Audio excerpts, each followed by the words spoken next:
नमस्कार दोस्तों, स्वागत है आपका करंट अफेयर मैराथन के हमारे इस नए वीडियो में, जिसमें हम आज इंडियन इकोनॉमी अर्थात भारतीय अर्थव्यवस्था के जो विभिन्न टॉपिक्स हैं, विभिन्न पहलू हैं, उन पे चर्चा करेंगे जिनसे आपके आने वाले प्रीलिम्स में सवाल आ सकते हैं। आगे बढ़ने से पहले अगर आप मेरे बारे में जानना चाहते हैं तो मेरा नाम राजन तिवारी है। जो सबसे महत्वपूर्ण टॉपिक इस बार के लिए है वो है इकोनॉमिक्स का जो नोबेल प्राइज़ मिला है। ये किससे मिला है? क्लॉडिया गोल्डिन को। अब आप कैसे याद रख सकते हैं? देखिए, इकोनॉमिक्स में पहले पैसे से पहले क्या चलता था बताइए? गोल्ड चलता था ना, सोना चलता था। तो गोल्डिन जो हैं, गोल्डी जो हैं, उनको इकोनॉमिक्स का नोबेल प्राइज़ मिला है। ये महिला हैं, तीसरी महिला हैं, और इन्होंने जो काम किया है, श्रम बाज़ार जो होता है ना, जहाँ महिलाएं काम करने जाती हैं, मजदूरी करने जाती हैं और कई कामें करती हैं, उनमें महिलाओं की क्या स्थिति है उसके बारे में इनका रिसर्च है। अगला जो आपका सवाल आ सकता है वो आ सकता है आईएमएफ के बारे में।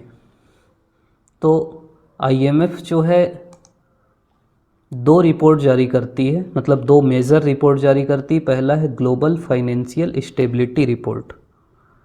मतलब आईएमएफ का अगर आपको काम जानना है ना, तो उसका काम है कि दुनिया में एक वित्तीय स्थिरता बना के रखना। जैसे अभी आप सुने होंगे श्रीलंका में क्राइसिस हो गया, उससे पहले भारत में हो गया था 91 में, तो आईएमएफ लोन देता है हमको। तो इसीलिए फाइनेंशियल स्टेबिलिटी वैसे आप याद रख सकते हैं। और वर्ल्ड इकोनॉमिक आउटलुक, दुनिया का जो इकोनॉमिक आउटलुक है वो कैसा है, ये भी आईएमएफ जारी करती है। ये ध्यान से देख लीजिएगा, कई मैगजीन्स में वर्ल्ड बैंक की रिपोर्ट भी लिखा रहता है तो आईएमएफ है, कभी कभी हो जाता है गलती से। वर्ल्ड इकोनॉमिक आउटलुक की एक रिपोर्ट है जिसका नाम है, मतलब उस रिपोर्ट का टॉपिक का नाम है नेविगेटिंग ग्लोबल डाइवर्जेंस। मतलब ग्लोबल जो डाइवर्जेंसेस हैं उनको नेविगेट करना।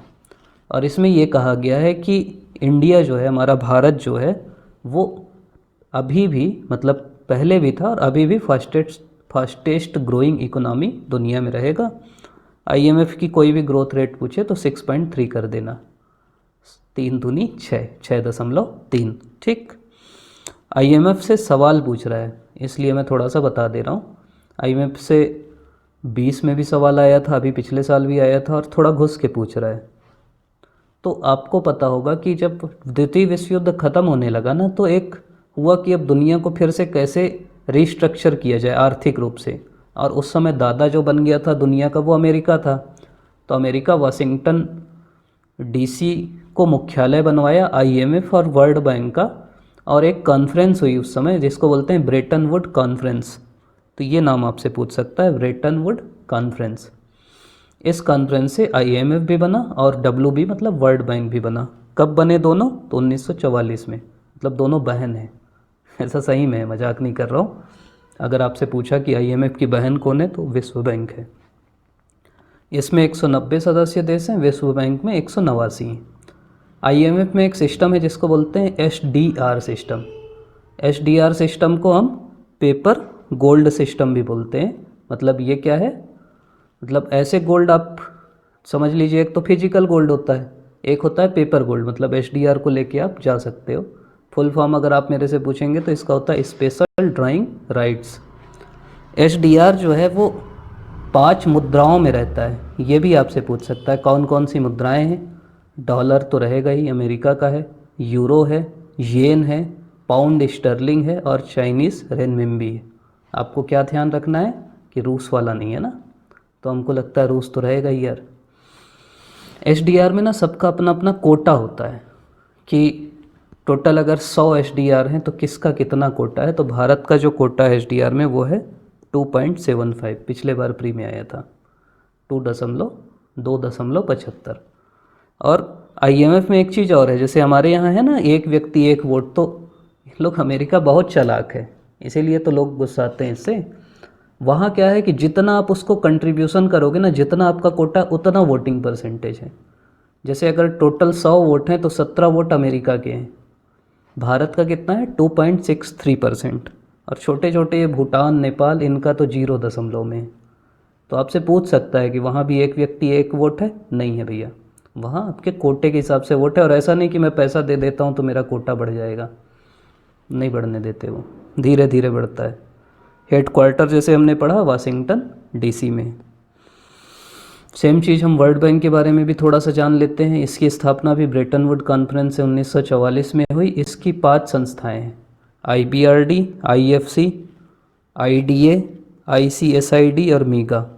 देखो सबका मैं ईयर भी बता सकता हूँ, सब कुछ बता सकता हूँ। जैसे IBRD तो पहली बनी थी, international bank for reconstruction and development. Europe तबाह हो गया था, हिटलर पूरा धुआं धुआं कर दिया था, तो फिर से रिकंस्ट्रक्ट करने के लिए बनी थी।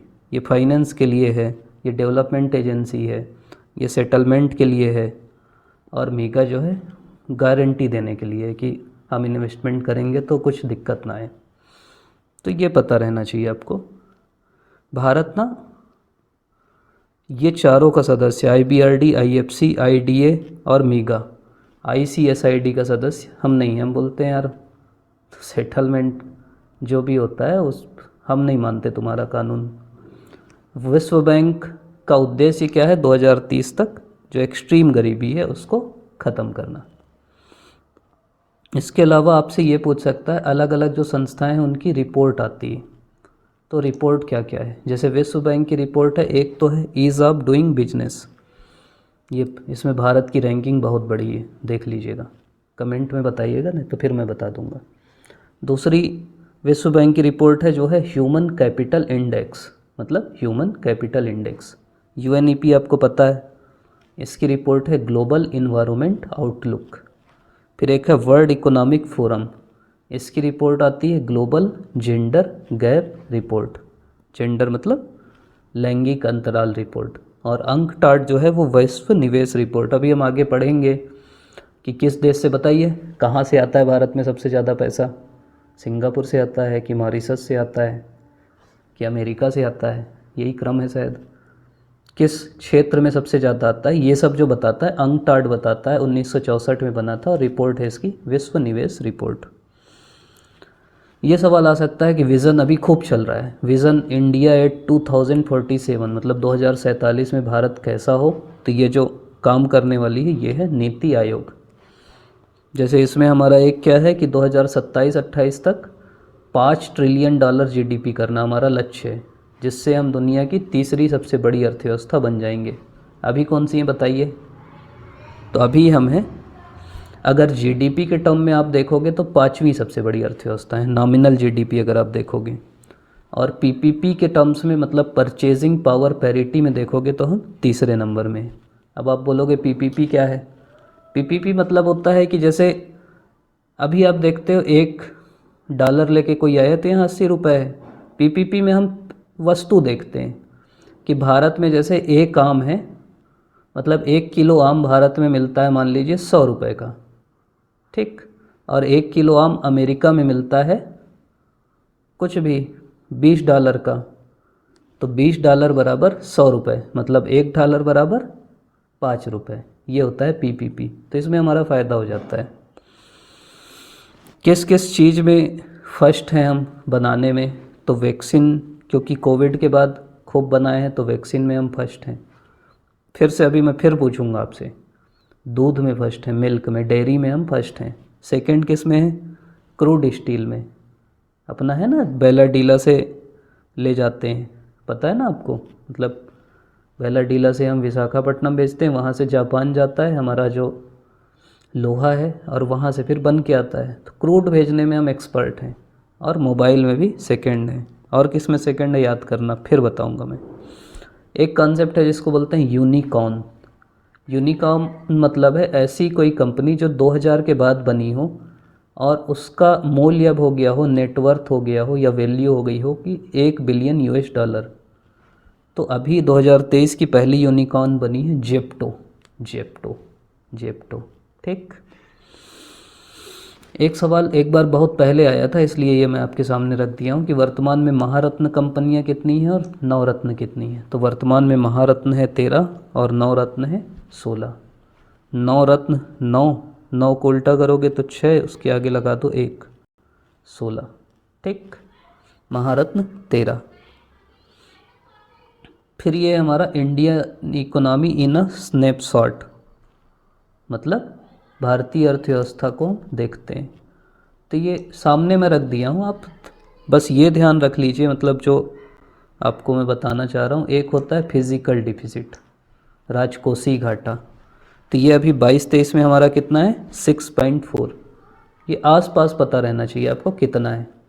दूसरा देखो इन्फ्लेशन, ये दिख रही, तो ये पूछ सकता है कि अभी कौन सी इन्फ्लेशन ज़्यादा है। तो ये जो नीली वाली दिख रही ना आपको, नीली वाली ये क्या है, होलसेल प्राइस इंडेक्स, ये अभी है 11.5 करीब। और ये जो हरी पट्टी दिख रही ये है CPI, ये है करीब 6.8। ठीक, ये आपको पता रहना चाहिए। आपसे ऐसा भी पूछ सकता है, बहुत बुद्धि लगाया अगर CGPSC की, हमेशा WPI CPI से ज़्यादा रही है, तो गलत है ना भाई। देख रहे, ये पहले नीचे थी, पहले WPI, अब ऊपर हो गई। एक चीज़ आप दिमाग में सोचो WPI क्या होती है, CPI क्या होती है, बताओ। मैं आगे बताऊंगा आपको। इसके अलावा भारत का फॉरेन एक्सचेंज रिजर्व कितना है, तो पिछला आप देख सकते हो 478 US बिलियन डॉलर था, 607 हो गया 21-22 में, 22-23 में 563 हो गया, मतलब कम हुआ है। ठीक, फिर GDP ग्रोथ अगर आपसे पूछे तो ये जो सामने आपको दिख रही 19-20 में 3.7, कोविड के कारण -6.6 हो गई थी, मतलब भारत की GDP माइनस में भी गई है। सवाल ऐसे ही घुमा घुमा के पूछता है। फिर है कि ग्रोथ अलग अलग, जैसे एग्रीकल्चर की ग्रोथ यहाँ पे दी है, एग्रीकल्चर की ग्रोथ कितनी है 3.5 है अभी, इंडस्ट्री की कितनी है 4.1, और सर्विस की कितनी है 9.1, मतलब सर्विस की ज़्यादा है अभी। ठीक, तो ये आपका इकोनॉमिक सर्वे है जो गवर्नमेंट बताती है। अब आ गए हम यही जो मैं आपको बोल रहा था। WPI मतलब होता है होलसेल प्राइस इंडेक्स, और CPI मतलब होता है कंज्यूमर प्राइस इंडेक्स। ये होलसेल दिख रहा है ना आपको, ये सीधा सीधा प्याज की बोरी उठा के ले आ रहे हैं, वो होलसेल है। जैसे हमको कोई सामान खरीदना है, पता है ना आपको, होलसेल में खरीदना मतलब बड़ी ज़्यादा मात्रा में खरीदना। CPI मतलब ये हम टोकनी लेके गए हैं और अपने काम की चीज़ खरीद के ले आए हैं। तो बेसिक अंतर तो आप समझ गए होंगे। होलसेल मतलब कोई भी चीज़ जब हम होलसेल में खरीदते हैं, मतलब ज़्यादा मात्रा में खरीदते हैं, तब होलसेल में कौन खरीदेगा, जो व्यापारी हैं वो। और CPI मतलब कंज्यूमर प्राइस इंडेक्स, ये कौन खरीदेगा, जो हम कंज्यूमर हैं वो। तो पहली चीज़ है रिलीज़ कौन करता है, तो WPI को करता है ऑफिस ऑफ इकोनॉमिक एडवाइज़र, और CPI को करता है NSO। ठीक, WPI ये बेसिक कभी कभी पूछ सकता है। होलसेल प्राइस इंडेक्स ना केवल वस्तुओं के लिए, होलसेल में सेवा थोड़ी खरीदोगे आप कि यार होलसेल में पूरी सेवा जो है तुम्हारी दे दो, होलसेल में पूरा होटल दे दो। लेकिन कंज्यूमर जो है गुड्स भी लेता है, सर्विस भी लेता है। CPI में दोनों होता है। वस्तु उतना याद रख सकते हो, आइटम इसमें 697 वस्तुओं को नापते हैं, इसमें रूरल और अर्बन का अलग अलग है, ये बस ध्यान रखना। CPI रूरल अलग आता है, CPI अर्बन अलग आता है। बेस ईयर इसका 2011-12 है और CPI का 2012 है। होलसेल प्राइस इंडेक्स में ना 3 चीज़ें होती हैं। क्या क्या होती हैं, एक है मैन्युफैक्चर्ड प्रोडक्ट, देखो सबसे ज़्यादा ये मैन्युफैक्चर्ड प्रोडक्ट है ना, 50% से भी ज़्यादा है। ठीक, पहला है मेनू 60 कुछ है, उसके बाद प्राइमरी आर्टिकल, और तीसरे में फ्यूल। तो आपसे ना जमाने के लिए पूछ सकता है, एक बार पूछा भी है शायद कि सबसे ज़्यादा WPI में क्या है, तो जो मैन्युफैक्चर्ड प्रोडक्ट है वो 1 नंबर में है, प्राइमरी आर्टिकल 2 में है, तेल सबसे कम है 3 में। ठीक, देखो ये यही मैं आपको बता रहा था। प्राइमरी आर्टिकल का कितना है वेट 22%, मैन्युफैक्चर्ड का 64%, और फ्यूल एंड पावर का 13%। ये आपको पता रहना चाहिए। बाकी क्या क्या रेट है इतना मत फंसो। अगली चीज़ जो आती है, पिछले साल गन्ने का आ गया था मिनिमम सपोर्ट प्राइस करके, इसलिए मैं आपको बता रहा हूँ।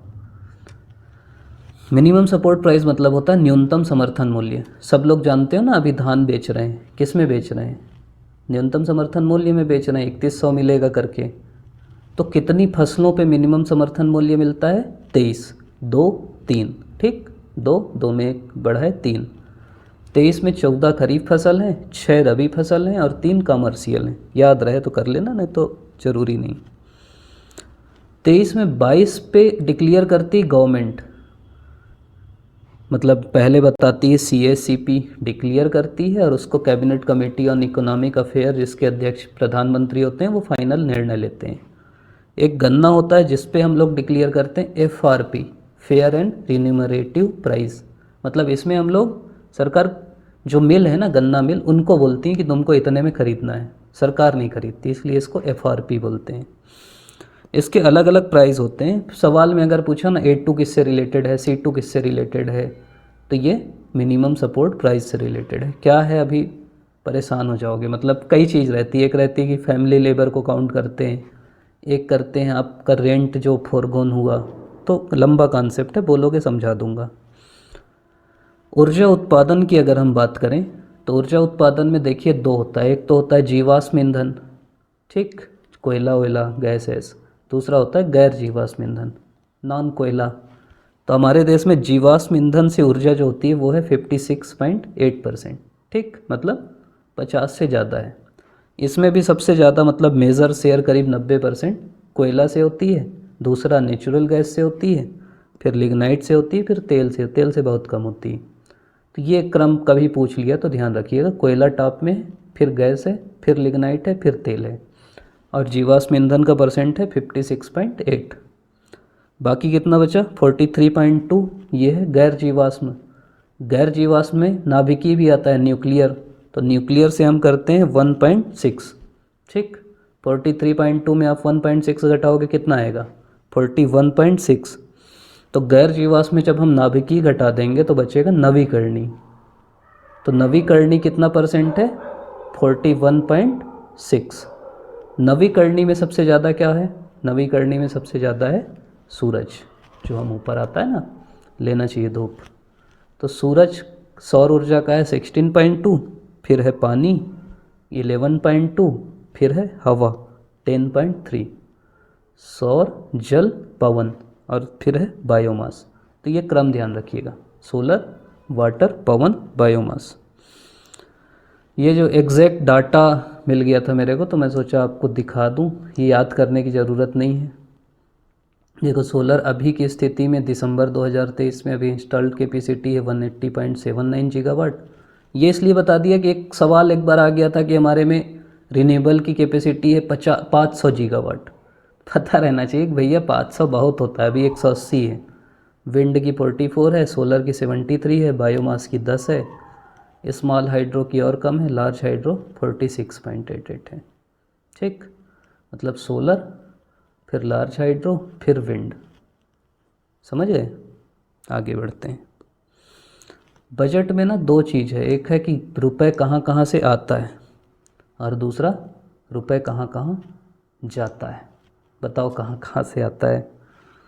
सबसे ज़्यादा जो पैसा है आपका, ये मैं आपको टेलीग्राम चैनल में डाल दूँगा। जब बोरिंग और अदर लाइबिलिटी है ना, जो हम लोग उधार लेते हैं, भारत देश की बात कर रहे हैं, तो 34% पैसा उधारी से आता है। उसके बाद फिर 17% पैसा आता है GST से, 15% कारपोरेशन टैक्स और इनकम टैक्स से। कारपोरेट टैक्स हम लेते हैं अमीरों से, इनकम टैक्स लेते हैं अमीरों से ही, मतलब कारपोरेट कंपनी वालों से लेते हैं। तो ये आपको क्रम पता रहना चाहिए कि GST कारपोरेट और इनकम से ज़्यादा है और लाइबिलिटी सबसे ज़्यादा है। फिर एक्साइज ड्यूटी 7% है। क्रम आ सकता है, इसलिए ध्यान रखिएगा, ठीक। फिर रुपए कहाँ कहाँ जाता है, बताओ कहाँ कहाँ जाएगा। पैसा आप उधार में लोगे तो उधार चुकाओगे भी ना, तो सबसे ज़्यादा तो इंटरेस्ट जो पेमेंट करते हैं वहाँ 20% जाता है। फिर स्टेट शेयर जो हम GST सेंट्रल का भी रहता है, स्टेट का भी रहता है, स्टेट को जो देते हैं वहाँ 18% जाता है। फिर जो सेंटर सेक्टर स्कीम है ना, वहाँ 17% जाता है सेंटर की, जैसे MG नरेगा और बाकी चीज़। फिर ये आप देख लीजिएगा, PDF में सब दिया है। जैसे सेंट्रली स्पॉन्सर्ड स्कीम में 9% है, फाइनेंस कमीशन का 9% है, डिफेंस में 8% है। क्रम में जमाने के लिए आ सकता है, तो पता रहना चाहिए हमको, नहीं तो वहाँ पे हम थोड़ा सा कंफ्यूज हो जाते हैं। यूनियन बजट में ना 7 प्रायोरिटी की बात आई, तो प्रायोरिटी का नाम नहीं पूछेगा, ये पूछ सकता है कि सप्तर्षि या 7 प्रायोरिटी की बात किस में कही गई है, तो आपको पता रहना चाहिए कि हमारे बजट 23-24 में कही गई है। फिर है विश्व व्यापार में हिस्सेदारी।